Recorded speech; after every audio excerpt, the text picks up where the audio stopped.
بہار اور چندرا بابو نائیڈو، میں ان کو دعوت دوں اور وہ جمعیت علماء ہند کی دعوت کو قبول کریں۔ مسلمانوں کے جذبات اس مسئلے سے کتنا جڑے ہوئے ہیں وہ اپنے بنگلوں میں، بالا خانوں میں اور اسمبلی کے ہالوں میں بیٹھ کر کبھی نہیں سمجھ سکتے۔ اگر وہ عبرت اور نصیحت لے سکتے ہیں تو آج مسلمانوں کا یہ جم غفیر انہیں بتا سکتا ہے کہ وقف ترمیمی بل اور جو حالات ملک میں پیش آ رہے ہیں، مسلمان کا دل و دماغ کیا سوچ رہا ہے اور کس طرح ان حالات کو اپنی آنکھوں سے دیکھ رہا ہے، مگر یہ بات نہیں ہو سکی۔ پھر بھی میں نائیڈو جی کا شکریہ ادا کرتا ہوں، اور اس لیے کہ بی جے پی حکومت اصل یہ ہے کہ ملک میں ملک کے بسنے والوں نے ہرا دیا اس کو، ان حالات کو ملک نے قبول نہیں کیا، لیکن اپنے دو اتحادیوں کی بیساکھی کے اوپر بی جے پی گورنمنٹ بیٹھی ہے۔ ان میں بڑی مضبوط بیساکھی چندرا بابو کی ہے اور ایک بہار کے اندر ہے۔ میں نے دعوت نامہ بھیجا، لیکن انہوں نے معذرت کر دی، لیکن اپنی پارٹی کے نائب صدر نواب جان صاحب کو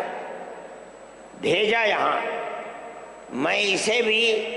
بہت بہترین نظر سے دیکھتا ہوں۔ میں یہ سمجھتا ہوں کہ مسلمانوں کے جذبات جو ادھر سے لے کر ادھر تک، یہ جم غفیر اپنے دل کی آواز گویا کہ دل کو نکال کر دکھلا رہا ہے، ترجمانی یہ جا کر کے کریں گے، اس لیے کہ جب تک ہمارا ماننا یہ ہے کہ اگر کوئی آگ لگتی ہے مسلمانوں کے جذبات پر، اگر وقف ترمیمی بل پر آگ لگتی ہے، تو جو بیساکھی جس پر ملک چل رہا ہے اس کی ذمہ داری اتنی ہی اس پر بھی پڑے گی جتنی ذمہ داری مرکز میں بیٹھی ہوئی طاقت پر پڑے گی۔ یہ بیٹھے ہوئے ہیں، میں ان کی تشریف آوری پر شکریہ ادا کرتا ہوں، اور میں سمجھتا ہوں کہ مسلمان کے یہ جذبات وہاں تک پہنچیں گے، اور جمعیت علماء نے یہ وہاں کی جمعیت کے ذمہ دار بیٹھے ہوئے ہیں۔ ہم نے طے کیا ہے کہ ہم اس مہینے کے آخر میں یا دسمبر کے شروع میں، کیا تاریخ ہے، 1 دسمبر یا 15 دسمبر کو ہم وہاں بھی جمعیت علماء کی طرف سے کڑپا میں، جو چندرا بابو نائیڈو کا وطن ہے، ہم وہاں انشاءاللہ 5 لاکھ مسلمانوں کو جمع کریں گے اور اپنے دل کے احساس کو ان کے سامنے رکھیں گے۔ ہم جس طرح اس مسئلے کے اندر ملک کی موجودہ مرکزی حکومت کو ذمہ دار سمجھتے ہیں، اگر خدا نہ خواستہ یہ قانون پاس ہوا تو وہ بیساکھی جن کے اوپر یہ بیٹھ کر حکومت کر رہے ہیں وہ بھی اس ذمہ داری سے سبکدوش نہیں ہو سکتی۔ میں